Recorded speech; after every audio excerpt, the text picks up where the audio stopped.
आबा, काय बी होऊ दे, मी माझी कपिला गाय नाही देणार. माझी माया आहे तिच्यावर आणि तीही किती जीव लावते आपल्या समद्यांना. घरातलं कोण घटकाभर दिसलं नाही तर गाय कावरी बावरी होऊन हंबरते. तुम्ही बघितलंय ना. आबा, गाय नका ना देऊ. तुम्ही जर कोणाला वचन दिलं असलं ना तर त्याला मोडा, पण गायचा कासरा सोडू नका.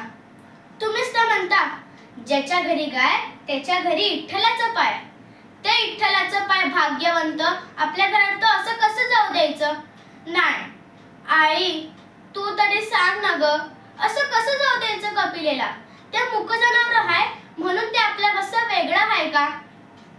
तिला जवळ घेतेस, माझी बाय म्हणतेस, माझी राणी म्हणतेस. घरात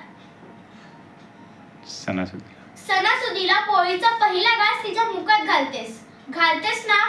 तिला बाळ होणार होतं तेव्हा रात्रीचे 4-4 वेळा जाऊन बघत होतीस. काहीतरी नातं आहे ना आपल्यामध्ये. ते बघा, तिला घेऊन